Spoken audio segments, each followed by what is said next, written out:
a few black people get to sleep around in Woodcrest with a McPherson, Riley, or a Sarah, Tom, the dream continues. Your president is black, your Lambo is blue, all your friends are right. Who are you? Attentive viewers of the show will notice all the children in Woodcrest, aside from Riley, Huey, and Jazmine, are white.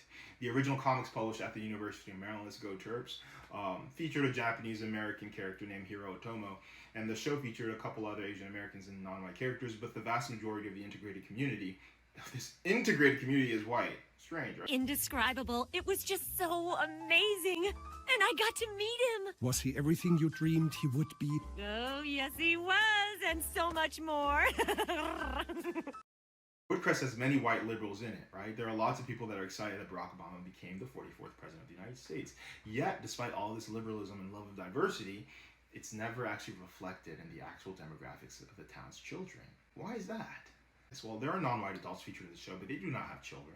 Perhaps this is a nod at the economic pressures of the 2000s. But from Otis Jenkins, Thugnificent, all the way to Uncle Ruckus, many of the non-white adults in town are working class or lower middle class. And among the black characters, only Granddad and Tom are consistently shown as financially stable or well off. And what makes matters worse, though, is that Granddad is technically retired, which leaves really just Tom Dubois. And when looking at him, we see an example of a black person who has made it past the filtration system of white society.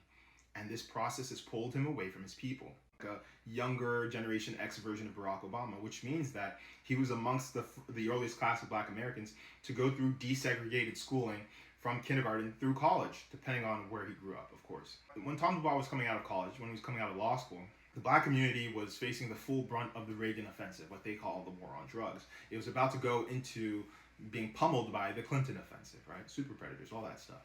And surviving the filter in this period required a great deal of sacrifice. The result, total internal capitulation to whiteness. In that lily white world of white shoe law firms, Tom, this grown-up Riley, this first generation Oreo, met his tall glass of milk, Sarah, and they married and made Jazmine, completing his assimilation. This is success for a black male in the white system.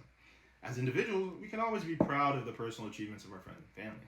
However, when we take a step back and we consider that at a society-wide level, white institutions prioritize, not just prefer, they prioritize the life outcomes of black people with personalities that lead to this outcome, not because of personal fulfillment, but simply because they can help maintain the demographic balance that whiteness prefers. Systemic erasure of black women becomes very salient. It becomes an open secret, right?